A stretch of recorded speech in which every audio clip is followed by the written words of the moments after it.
1,000 episodes of Raw are now in the can. They're done with.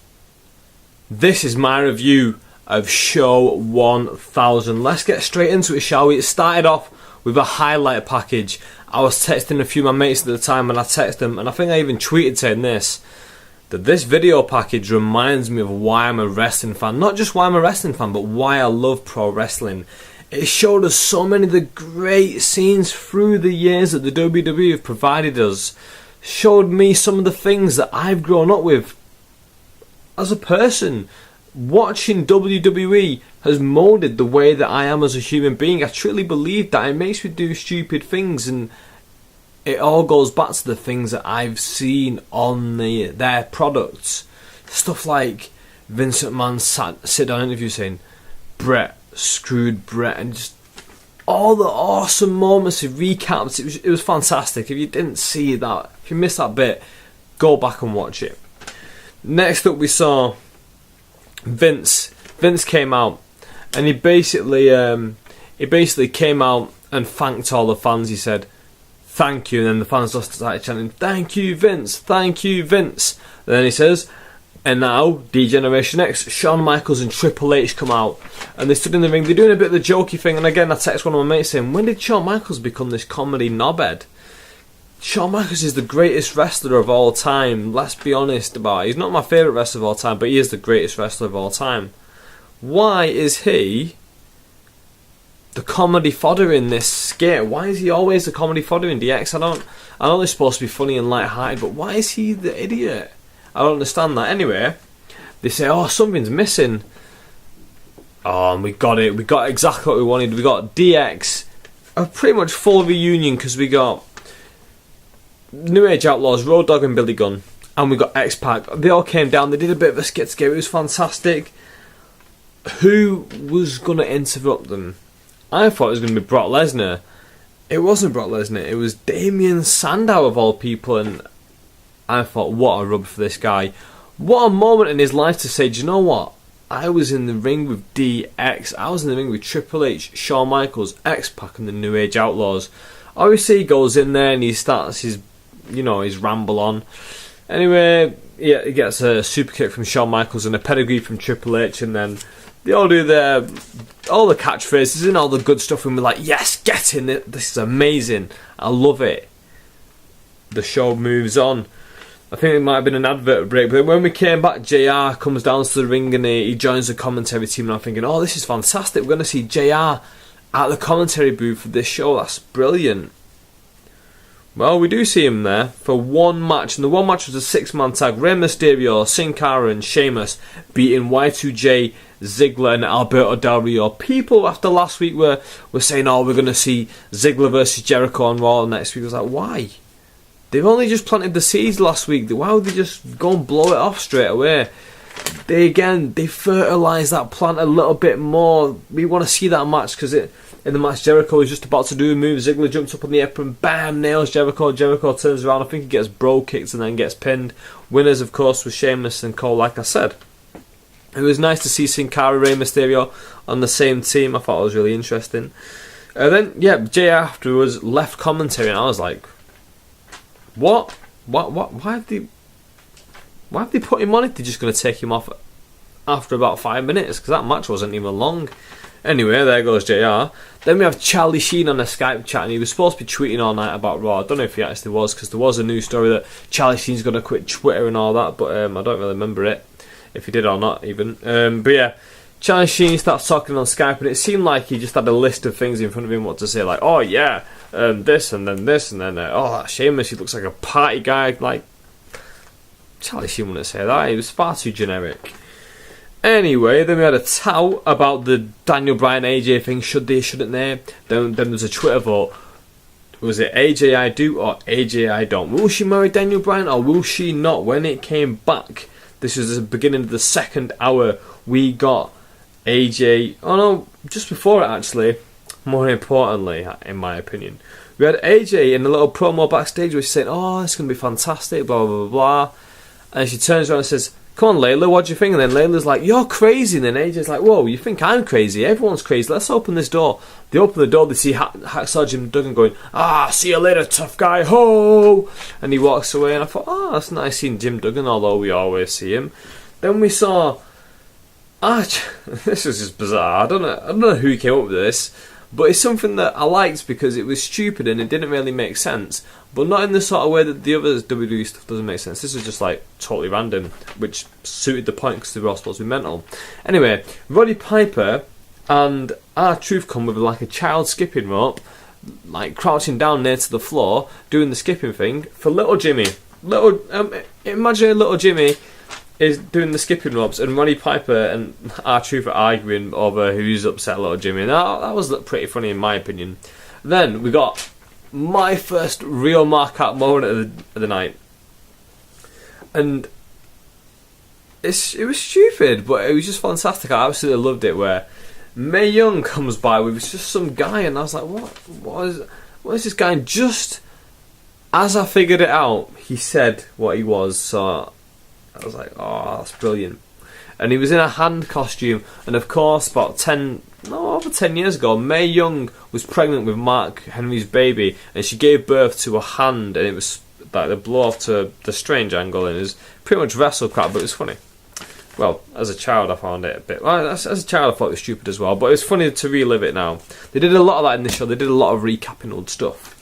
And tying up a few loose ends for us, which was nice. But yeah, basically, Mae Young comes around with this guy, and the guy goes, "Hi, I'm Mae Young's child. I'm Mae Young's son." And then she's like, "Oh, I'm so proud of you," and then gives him a kiss. And it was just so funny that the Mae Young hand, just a footnote in wrestling history, wrestle crap, something that was so stupid. They brought it back, they addressed it, and they made light of the situation, and just, it was fantastic. It really made me laugh. And I thought, you know what, that's a gimmick for Shikari if ever I've seen one. Mae Young's son, just a hand. Someone who's just dressed as a hand, and I just thought it was funny. Maybe Mark Henry's going to address it when he comes back. I really don't think so, though. Anyway, next up we had Jack Swagger versus Brodus Clay.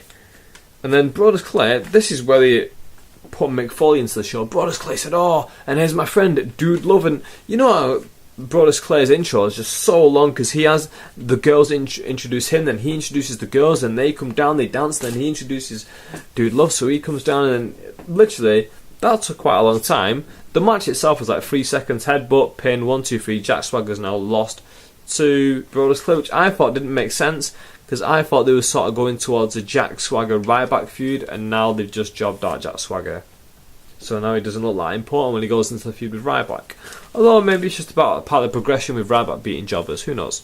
Anyway, next up we had a Triple H and Trish Stratus yoga segment, and the way the camera was set up and the way they were stood in the room, the way the room looked quite small, I called it straight away. I knew exactly what was going to happen. Trish is telling Triple H, you need to, with your movement, time your breathing with it as you bend down, and they're bending down, and Trish gets behind him and starts to help him down, mimicking the exact same sort of thing when Triple H was in a tag match with Trish Stratus and he was helping her to practice this certain move. I think it was like a pump handle slam maybe. Anyway, he gets behind her and then Stephanie walks in. But this time, Triple H is bending down saying, Trish, it hurts with Trish behind him. DX walking in and all like, we'll go wait at the exit. The back door. We'll go wait out there. That's quite funny. Next up, we had Daniel Bryan seen backstage with men in white coats. Now, this didn't make sense.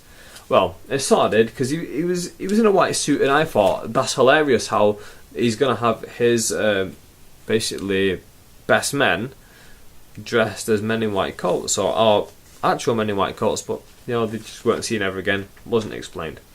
I think it had something to do with the vote because the WWE Universe voted no for AJ not marrying Daniel Bryan, so maybe that was one of the reasons. Anyway, we had next up wedding time. Jerry Lawler introduces the Reverend, who is Slick, and I was buzzing for this. I was like, Slick, fantastic. I love Slick. I like to see Slick back again.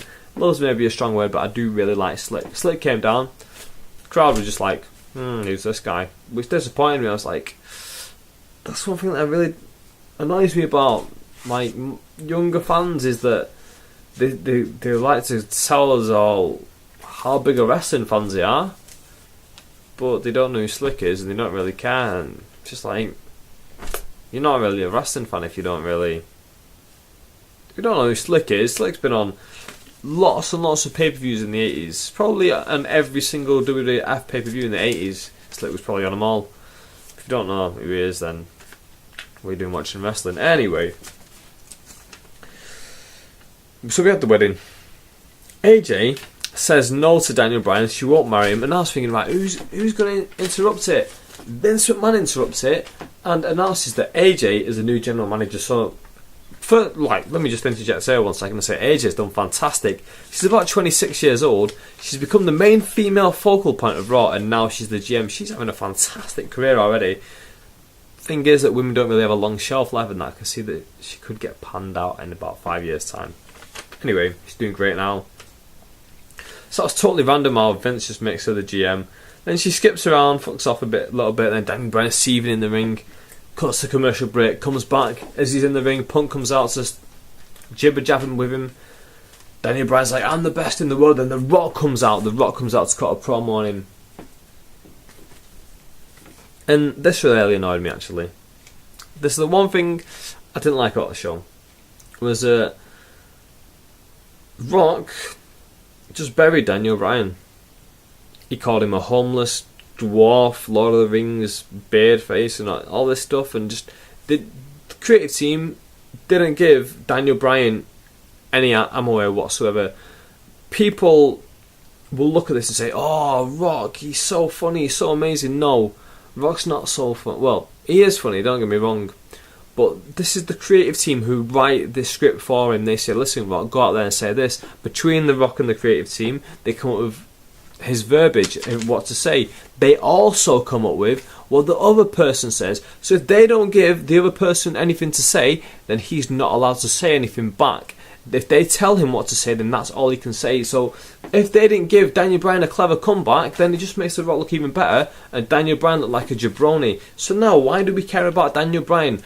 Not only is the woman who he loves walked out on him, but also Rock's come back and just basically said, "You're a nobody, who gives a fuck about you?" And then Dixie on him by Rock Bottom's in. Stupid. Anyway, then Rock announces that the Rock's going to face the World Heavyweight Champion. Now this is good, don't get me wrong, but I wanted it at SummerSlam. I wanted seeing the Rock at SummerSlam, the return match. We're going to have to wait till the Royal Rumble to see who he's facing. And they've opened it, they've blown it wide open, haven't they? Let's have a look what we have next. Bret Hart. Bret Hart comes down and introduces the IC title match. Now you're thinking, Bret Hart, who's gonna introduce? Is it gonna be Tyson Kidd, Natalia?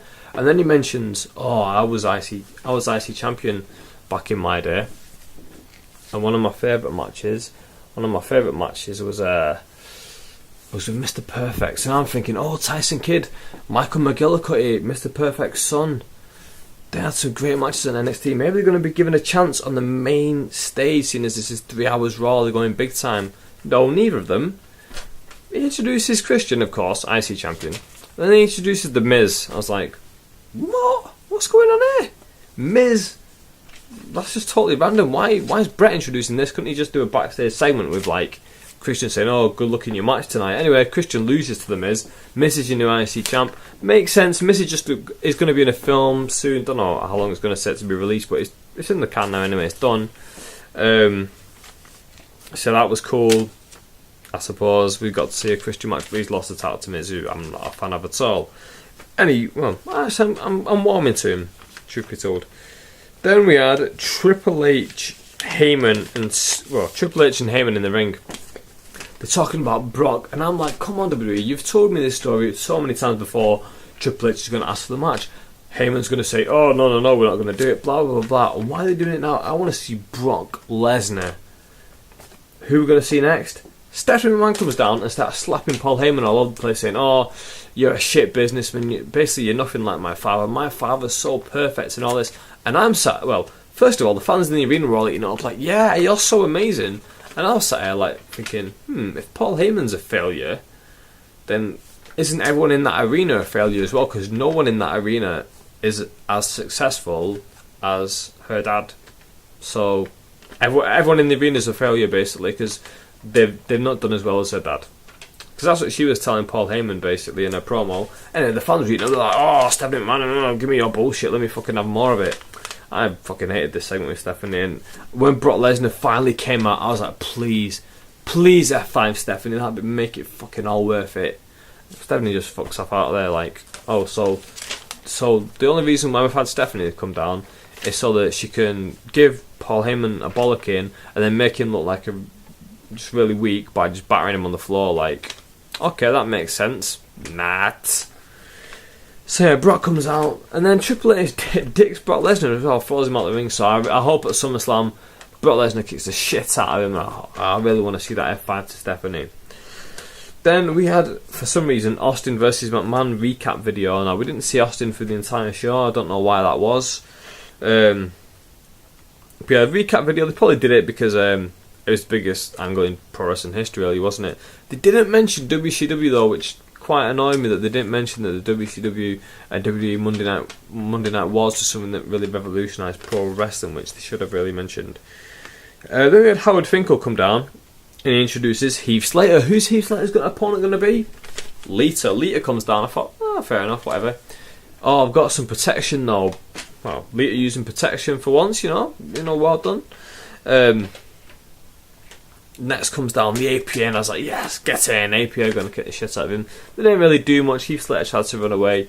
They got on all the legends who'd already beaten Heath Slater to come out, like Vader, Sid, Animal, Sergeant Slaughter, Don't the Clown, who obviously lost to, DDP. All these guys come out. Rikishi, scare him back into the ring. Lita sort of like hits him with a twist of fate. Bradshaw clotheslines him. Lita hits the moonsault. 1, 2, 3. Lita beats him. Fair enough. Then we have Sean Mooney introduced backstage, and I was like, yes, another market moment. I think Sean Mooney's fantastic. The problem with Sean Mooney is that he hates the pro wrestling business. He's ashamed of it, and he left in about 1994 to go pursue other things. I think he's a fantastic pro wrestling interviewer backstage. He does a really good job. And he interviews Daniel Bryan, and Daniel Bryan's like talking about Charlie Sheen.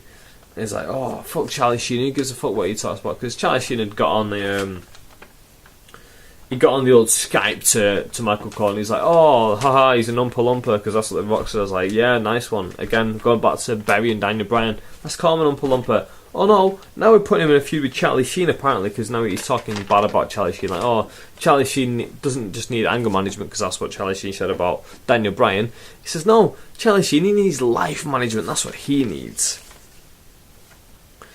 Anyway, Corbin says, oh, WWE has now got 100 million followers on social networks, and here's the guy. And they bring out this guy, and at first I thought, oh, that's quite nice of them. They've given this guy free tickets. He's the 100 millionth subscriber on like Twitter and Facebook and YouTube. Put them all together, he's the 100 millionth. And I thought, wait a minute, would it make more sense to give the number one that ticket? Because surely he's more of a loyal fan. The first person who subscribed, why don't you give it the ticket to them? No, they're going to give it to this guy who's just Johnny come lately like, oh, yeah, I like WWE. Clicked a button, all of a sudden, 5-10 years later to the party, WWE go, oh, nice one, mate, why don't you come down? Cole interviews him. Stupid. It's a bit of a throwback to the early 90s stuff where they'd interview someone in the crowd and you'd be like, yeah, I can't wait for this and this, and it'd be all kayfabe and boring. Anyway, next, really important, we had Fozzie Bear from the Muppets talking about all the greatest catchphrases of WWE history. It's like, yeah, I didn't really care for that. I just zoned out altogether. When it comes back, we've got Ryder, Mean Gene Oakland, and John Cena in the back, and they're all talking about GTV. GTV was this thing back in the early 2000s. It was a thing where they'd show WWE superstars backstage in a sort of like night vision camera, and it was sort of like someone spying on the WWE, and not just spying on them, but someone's probably texting me about Raw there. Not just that they're spying on them, but they are showing the videos and airing them on WWE TV. And who's behind GTV? And that was never paid off. And Ryder was like, oh, it was Gene Okerlund, because, G for Gene. And Cena's like, Gene Okerlund's like, it's not me. I wasn't even to do the WWE at the time. I sort of was putting two and two together, but back in the day, Mean Gene Okerlund was infamous for having these sort of like pay-as-you-go phone numbers where you'd phone him, and he'd basically tell you the inside gossip on what was going on in wrestling. So GTV back in the day might have been a thing to like sort of mock him, saying like, oh yeah, we're going to give you this backstage information live on Raw with this GTV, when it was actually sort of like a play on what Gene Okerlund did in real life. Maybe anyway. And then anyway, halfway through, Rock comes out, and he basically tells Cena the same thing he told Punk and Bryan earlier. I am going to face the WWF champion at Royal Rumble. WWE ruined something here.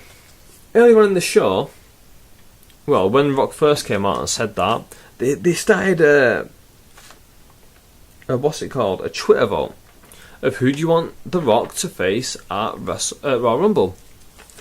And tweet hashtag Rock versus Punk, or Rock versus Show, or Rock versus Cena. And I thought, why do that? Why not just leave open Rock versus and say tweet whoever you want at the end of it? Because then anyone could just send in votes and see who's got the most. It could be Rock versus, I don't know, Taka Michinoku. But I really want to see Rock versus Daniel Bryan. Now, that to me would be absolutely fantastic. Well, that sort of feeling at the time, I've sort of changed my mind now. Yeah, Rock versus Daniel Bryan. Daniel Bryan making Rock tap out to the yes lock would be absolutely fantastic. Anyway, next we had Kane come out, which was random. Just as he's about to do, I don't know if he's about to have a match or about to say something, but Jinder Mahal comes out, and randomly he's with Hunico Camacho, Tyler Rex, Drew McIntyre, and Hawkins. And they're like, oh, we've never been given a chance, we're going to take one now. Just as he say that, they all crowd around the ring, Nexus style, just about to invade in there, lay one on him. Lights go out, Undertaker starts coming down to the ring. Wicked, Undertaker's back. Undertaker gets in the ring with Kane. They basically beat the shit out of all these guys, and they have a cool little pose down, and Michael Cole says, the dark days are back. And I was like, don't tease me, Michael Cole. Don't pretend like the Undertaker's back, because he's not back. He's going to leave again. I really hope he doesn't. I really hope that they somehow bring Kane and Undertaker back together as a tag team. Not because that's what I want, but that's because it's what's most feasible. Undertaker's at a stage in his career where he's a little broken down. He can't really do the things that he used to, so put him in a tag team where Kane can do a lot of the work. Undertaker can just make the appearances, do the odd move here and there. It'd be fantastic, wouldn't it? We get to see the Undertaker all the time. They could be tag team champions for a year, for all I care. Lead up to Royal Rumble, make them drop him at the Royal Rumble, so then towards WrestleMania, Undertaker can go into a singles feud again. That'd be brilliant, wouldn't it? We get to see the Undertaker more often. Undertaker can have a few more matches. Brilliant. Will they do that? Don't think so. Next, we had Be a Star, which is a... No, it is what it is. I like that they're doing the Be a Star campaign, don't get me wrong, but don't really have much to say about it. Next, we have Charlie Sheen on Skype again, and he says, right, I'll tell you what, Daniel Bryan, next time you're in LA, how about, I'm not hard to find, how about you come and fight me? So now, obviously, they're going to have a match at SummerSlam, which is in LA. Yeah, Sheen's going to beat Daniel Bryan. Charlie Sheen is going to beat the best wrestler in the world, Daniel Bryan. That's ridiculous. Anyway, main event time, Money in the Bank. John Cena versus CM Punk. Cena's going to cash in the Money in the Bank. And something made me laugh at the start of this, because Michael Cole said, it's almost unheard of for somebody to tell someone when they're going to cash in the Money in the Bank. And Jerry Lawler says, oh, I don't think that's ever been done before. In fact, I'm sure of it. Oh, Jerry Lawler, have you ever heard of Rob Van Dam?